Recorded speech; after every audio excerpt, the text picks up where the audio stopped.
ایک بیٹا کعبۃ اللہ کا امام ہو اور ایک بیٹا مسجد اقصی کا امام ہو، بھلا ایسا بھی خوش بخت باپ آپ نے دیکھا ہے جس کی نسل سے انبیاء ہوں، جد الانبیاء کہلائے؟ اللہ تعالیٰ جل شانہ حضرت ابراہیم علیہ السلام کو ان عزتوں سے مالا مال کیا جو انہی کا مقصود ہے۔ جس ماحول میں آنکھ کھولتے ہیں وہ کفر کا اور شرک کا ماحول تھا، فطرت سلیمہ اس کو گوارا نہ کر پائی۔ قرآن مجید نے اس کہانی کو کتنی خوبصورتی کے ساتھ بیان فرمایا۔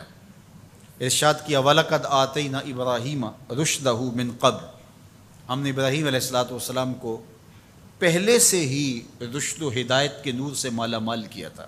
اللہ تعالیٰ جل شانہ نے ان سے ایک بڑا کام لینا تھا، تو ان کی فطرت اور ان کی طبع کے اندر وہ چیز رکھی کہ جو کبھی بھی اس چیز کو قبول نہیں کر سکتی تھی۔ خیر جب بڑے ہوئے اور دیکھا کہ بت پرستی کا دورہ ہے، تو آپ نے کہا کہ یہ کیا ہیں بت جن کو تم پوجتے ہو؟ تو انہوں نے کہا کہ ہمارے آباء و اجداد ان کو پوجتے آئے ہیں اور شروع سے ان کی پرستش چل رہی ہے، لہٰذا ہم ان کو ترک نہیں کر سکتے۔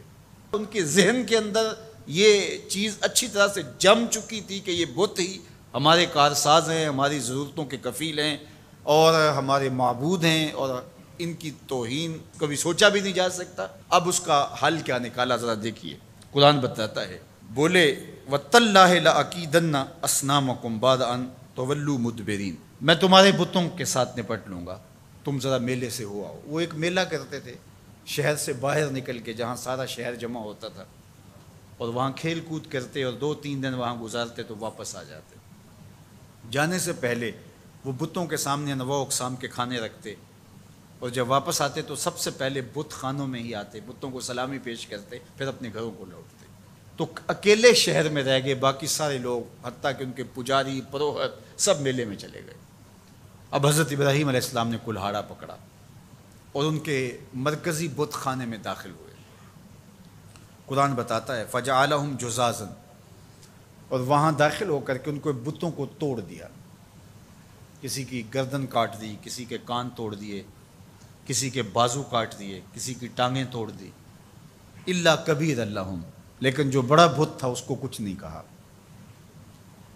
اب ان بتوں کے ساتھ حضرت خلیل اللہ کی دشمنی کیا تھی؟ یہی نہ کہ اللہ کے علاوہ لوگ ان کو پوجتے ہیں، تو سب سے زیادہ پوجا جانے والا تو وہ بڑا بت تھا، تو حضرت ابراہیم سب سے پہلے اس کو توڑتے، زیادہ غصہ اس پہ آتا۔ لیکن بعض اوقات ایسا ہوتا ہے کہ آپ اپنے غصے کو غالب کر لیتے ہیں اپنے مقصد سے۔ حضرت ابراہیم کی نظر مقصد پہ تھی، غصہ بھی اپنی جگہ پہ تھا۔ تو ہر شے جو غلط سمجھی جا رہی ہے اس کو کس وقت غلط کہنا ہے اور کس وقت جو ہے وہ اس پہ بات کرنی ہے، یہی تو حکمت ہوتی ہے، یہی تو دانائی ہوتی ہے۔ دانائی کا انداز دیکھیے، الا کبیر اللہم، لیکن ان میں جو سب سے بڑا تھا اس کو چھوڑ دیا۔ مفسرین نے لکھا کہ کلہاڑا بھی اس کے کندھے پہ رکھ دیا۔ جب وہ واپس آئے تو انہوں نے دیکھا کہ بت ٹوٹے پڑے ہیں، کسی کی ٹانگ نہیں ہے، کسی کا کان کاٹ دیا گیا ہے، کسی کی ناک ٹوٹی ہوئی ہے، کسی کی گردن کٹی ہے، کسی کی ٹانگیں نہیں ہیں، کوئی ریزہ کر دیا گیا ہے۔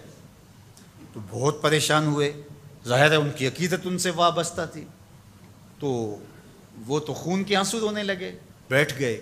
قالوا سمعنا فتى يذكرهم يقال له ابراہیم، تو کچھ لوگوں نے کہا کہ ایک نوجوان ہے اس شہر میں جس کو لوگ ابراہیم کہتے ہیں، بتوں کے خلاف اگر کوئی بولتا ہے تو اسی کی زبان سے سنا ہے، تو یہ سب کچھ اسی کا کیا دھرا ہوگا۔ پنچایت بیٹھ گئی، آیان اقتدار بھی بیٹھ گئے، کہا بلاؤ اسے، لوگوں کے سامنے لاؤ اس کو، لعلہم یشہدون، تاکہ لوگ گواہی دیں کہ واقعی یہ بتوں کی برائی بولتا ہے، تو اس پر فرد جرم عائد کر دی جائے۔ اب حضرت ابراہیم کو پیغام جاتا ہے کہ تمہیں پنچایت میں بلایا جا رہا ہے، پورے شہر میں ایک ہی اللہ کا پرستار ہے۔ ابراہیم علیہ السلام اب آتے ہی ہیں تو ان کو دیکھتے ہی وہ جھٹ بول پڑے، اَأَنْتَ فَعَلْتَ هَذَا بِآلِهَتِنَا یا ابراہیم، اے ابراہیم ہمارے ان خداؤں کے ساتھ یہ سلوک تم نے کیا ہے؟ ایک دم سب نے جو ہے وہ آوازیں لگانا شروع کر دی۔ ابراہیم علیہ السلام نے 2 ٹوک واضح اور مناسب حال جو ان کے اوپر کلہاڑے کے وار سے بھی زیادہ کاری ہو جواب دیا۔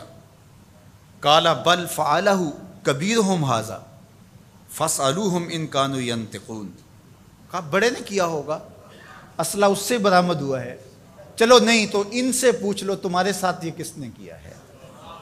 کتنا خوبصورت جواب تھا۔ حضرت ابراہیم علیہ السلام نے ان کا ناطقہ بند کر کے رکھ دیا، ان کی بولتی بند ہو گئی۔ کہا بڑے نے کیا ہوگا، ظاہر لڑائی ہوگی کہ یہ کہتا ہوگا میں بڑا ہوں تم چھوٹے، درمیان میں کیوں آ گئے ہو، آپس میں لڑائی ہوگی، تو یہ اس کی طاقت کا مظاہرہ ہوا ہے، دیکھو اسلحہ بھی اس سے برآمد ہو رہا ہے۔ اچھا چلو یہ نہیں بولتا، تمہارے ڈر کی وجہ سے نہیں بول رہا تمہارا خدا، تمہارے ڈر کی وجہ سے تمہارا خدا نہیں بول رہا، تو جن کے ساتھ ظلم ہوا ان سے پوچھ لو کہ تمہارے ساتھ یہ سلوک کس نے کیا۔ ثم نکسوا علی رؤوسہم، پھر انہوں نے شرمندگی سے اپنے سروں کو اپنے گھٹنوں پہ رکھ لیا، آنکھوں میں آنکھیں ڈال کے بات نہیں کر رہے تھے، سر جھکے ہوئے تھے، نظریں جھکی ہوئی تھی۔ ان کے لفظوں کی لجاجت دیکھیے، اس سے ٹپکتی ہوئی مسکنت دیکھیے، لفظوں کے انداز سے ان کے اندر کی شکست و ریخت کا اندازہ کیجیے، ان کے اندر کی بے بسی دیکھیے اور ان کے اعتقاد کو کرچی کرچی ہوتے دیکھیے۔ حضرت ابراہیم نے جو ضرب لگائی تھی کلہاڑے تھے، یہ ضرب اب جو لگی کہ ان بتوں سے پوچھو یہ اس سے بھی زیادہ کاری تھی۔ کیا بولتے ہیں؟ لَقَدْ عَلِمْتَ مَا هَؤُلَاءِ يَنْطِقُونَ، ابراہیم تو جانتا ہے یہ بولتے تو نہیں ہیں، تو جانتا ہے یہ بیچارے بولتے تو نہیں ہیں، یہ گونگے ہیں، یہ بہرے ہیں۔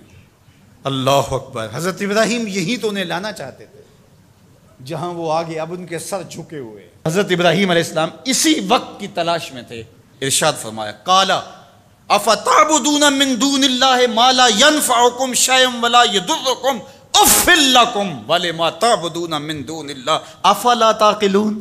بتوں کی بے بسی پر اب جو کلہاڑے برس رہے ہیں، فکر کے تازیانے برس رہے ہیں، وہ ان کلہاڑوں کے واروں سے زیادہ کاری اور سخت ہیں جس سے پہلے بت توڑے تھے۔ اب سنیے جناب ابراہیم کیا کہہ رہے ہیں، کیا تم اللہ کے علاوہ ان کو پوچھتے ہو ما لا ینفعکم شیئا ولا یضرکم، جو تمہیں کوئی نفع نہیں دے سکتے نہ تمہیں کوئی نقصان پہنچا سکتے، یعنی جو اپنے آپ کو بچا نہیں سکتے تمہیں کیسے بچا پائیں گے۔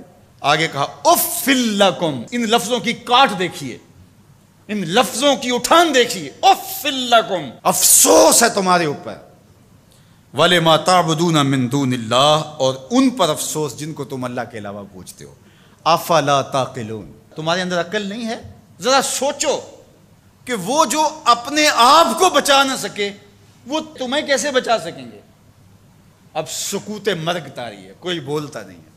جب منطق اور دلیل خاموش ہو جائے تو پھر ایک ہی طریقہ ہوتا ہے، لگا دو پابندیاں، اسے جینے کا حق چھین لو۔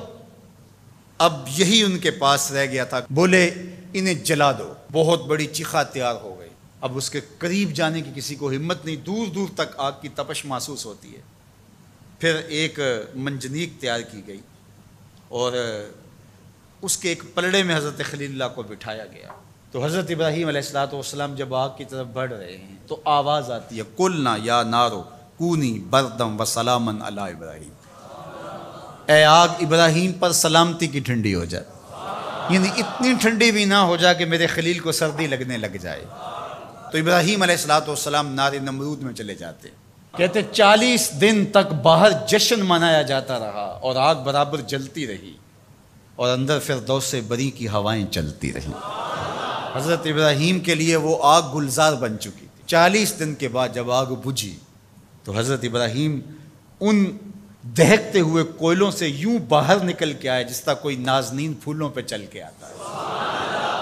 محبت کا کیا خوبصورت اسلوب ہے اس عظیمت کی راہ پہ سفر کرنے والے بندے کے لیے، جو اللہ نے لوگوں کے سامنے ان کا نقشہ رکھا اور لوگوں کو بتایا کہ جو ہماری راہوں کے مسافر ہوتے ہیں وہ کیسے سرخرو ہوتے ہیں۔